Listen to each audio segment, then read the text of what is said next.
Va creciendo la tensión de los últimos días a este punto, en donde llega a una tensión muy importante allí en los puntos fronterizos, los involucrados Rusia, Ucrania y por supuesto también Estados Unidos, y más aún con las últimas declaraciones del presidente Joe Biden. Estamos hablando de esta tensión internacional que uno no sabe en dónde y cómo puede desembocar. Le vamos a dar la bienvenida a Emilio Ordóñez, que es analista internacional desde Rosario, de la Universidad Nacional de Rosario. Emilio, buen día, ¿cómo estás? Buen día, ¿cómo están ustedes allí en Río Cuarto? ¿Todo bien? ¿Qué tal? Bien, Emilio, es un placer.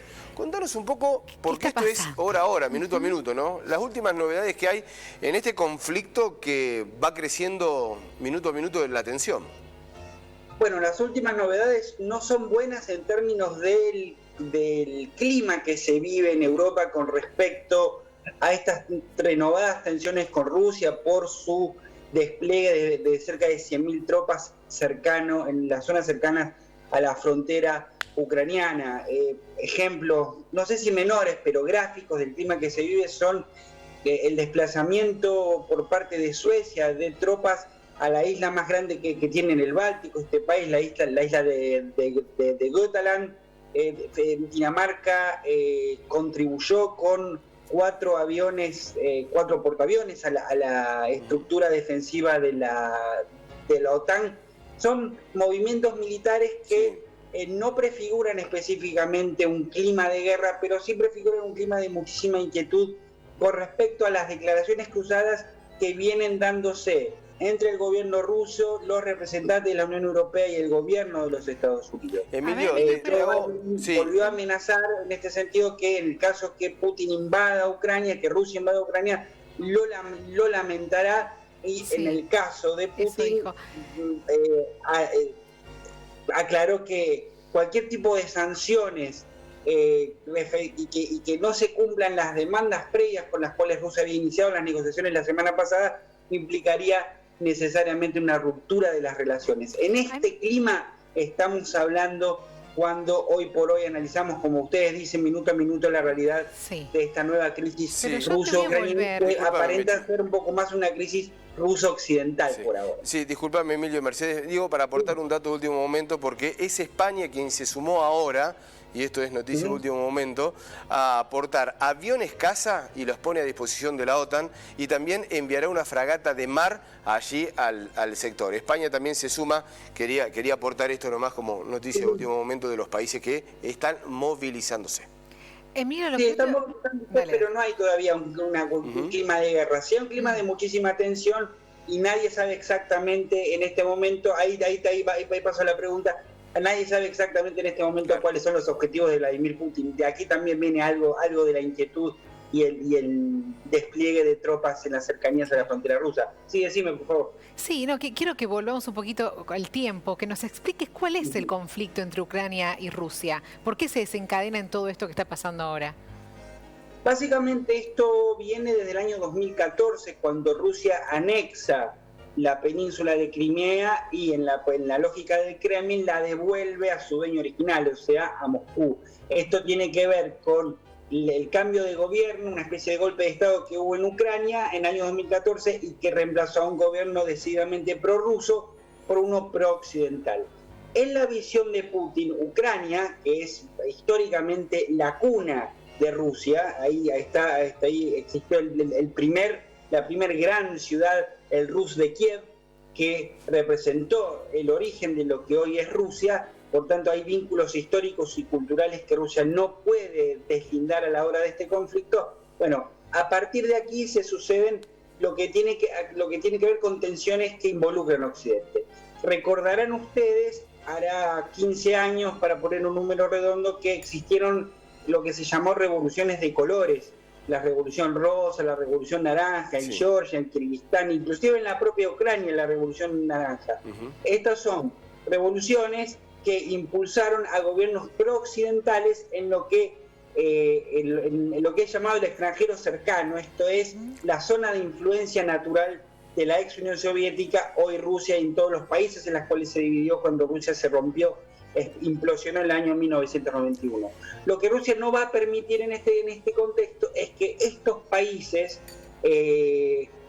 viren hacia Occidente políticamente, viren hacia Estados Unidos.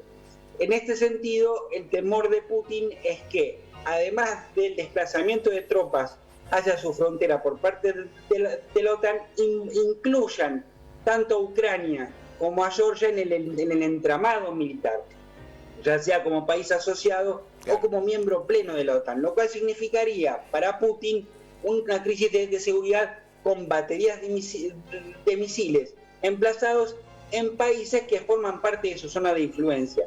Por esta razón, y dado que Rusia siempre se creyó, no desde ahora, sino desde hace 50 años, como una potencia cercada por Occidente, es por esto que ha tomado estas medidas que, repito, no parecen tener un solo motivo, pero nadie sabe qué motivo es por parte de los mecanismos decisionales tanto de Europa como de Estados Unidos. El gran problema es entonces, es en definitiva, si Ucrania se va a acoplar al mecanismo defensivo de la OTAN y por tanto al entramado militar de Estados Unidos, que esto es, o seguirá dentro de la órbita de Moscú como un país, no un país vasallo, pero sí forma parte de una zona de influencia y con vínculos históricos y culturales que atraviesan los siglos. Este es más o menos un resumen del sustrato del conflicto que se está dando hoy por hoy allí entre la frontera ruso-ucraniana. Y está clara la postura de algunos países pertenecientes a la OTAN, la postura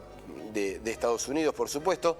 ¿Qué hacen los otros gigantes? Digamos, uno piensa, por ejemplo, en un China, digamos, ¿cuál es la repercusión que ha tenido? ¿Se involucra, no se involucra, está ajeno? Por el momento China no ha hecho ninguna declaración al respecto. La pregunta es pertinente porque China es uno de los socios de Rusia más importantes en el último tiempo, grandes contratos energéticos de acá a 20, 30 o 40 años, miles de millones de dólares en juego, pero China se mantiene en un principio de wait and see, de mirar a ver qué pasa y no involucrarse directamente para uno u otro lado. Un temor que existe dentro en Estados Unidos en particular es que esto le permita a China, por ejemplo, esto es una hipótesis de conflicto, no hay movimientos hoy por hoy en este sentido, ni creo que los vaya a ver, pero el temor es que este envalentonamiento de Putin hacia vis-a-vis Europa, vis-a-vis Bruselas, vis-a-vis Washington, tirando tropas hacia Ucrania, aprovechando un momento de debilidad de Occidente, lo que se percibe un momento de debilidad de Estados Unidos en particular, luego de la retirada de Afganistán, le permite a China, por ejemplo, aventurarse más valientemente en lo que es Taiwán. Digo, recordemos que Xi Jinping en algún momento dijo que antes de 2030 Taiwán será anexionada a China. Recordemos toda esta relación que Taiwán, provincia rebelde, la política de una zona china y demás. Con lo cual, ninguno de estos movimientos y estas tensiones entre China y Taiwán preceden a esta crisis de la cual estamos hablando, pero el temor es que China tome actitudes en este sentido. Todavía no las ha tomado, se ha mantenido prescindente en el conflicto, pero mira con atención porque ciertas cuestiones también le pegan de alguna manera. Y cuando hablo de estas cuestiones, hablo de lo ocurrido recientemente en Kazajstán. Recordarán que hace 2 semanas hubo un levantamiento por los precios del gas licuado, que en ese país de Asia Central, muy rico en petróleo, muy rico en uranio, el precio del gas licuado estaba subsidiado, hubo un levantamiento popular por el aumento de precio. El gobierno se vio en jaque, el gobierno de este país, y llamó a lo que sería la OTAN Eurasiática, la Organización de Tratado de Seguridad Colectiva, con Rusia y otros 5 países, incluido Kazajstán, que intervinieron rápidamente y luego se volvieron a retirar. Esto le toca a China porque China tiene grandes inversiones energéticas en este país. Pero si algo representó es lo siguiente: Rusia mostró músculo militar en medio de una crisis como la de Ucrania. Esto es, mostró que ante la amenaza de una revolución de color posible, probable, tiene la posibilidad de emplazar una fuerza de desplazamiento rápido, ordenar el país y volver. O sea, es de alguna manera una muestra de fuerza militar en medio de un conflicto diplomático como el que hasta ahora estamos viviendo entre Rusia y Ucrania y entre Rusia y Europa y Estados Unidos.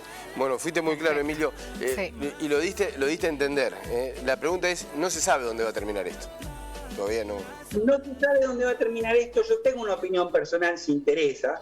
pero a mí no me da la sensación que vaya a haber una invasión en el futuro previsible, lo cual no significa que no vaya a ocurrir. Sí. Rusia viene amenazando con que va a ocurrir en el invierno europeo, o sea, ahora. Estados Unidos inclusive ha anunciado que Rusia tenía preparadas operaciones de falsa bandera, es decir, operaciones en las cuales atacan a propios, o sea, Rusia manda gente a atacar efectivos prorrusos para justificar una eventual invasión a las zonas rusas de Ucrania, por las zonas rusoparlantes de Ucrania, por ejemplo.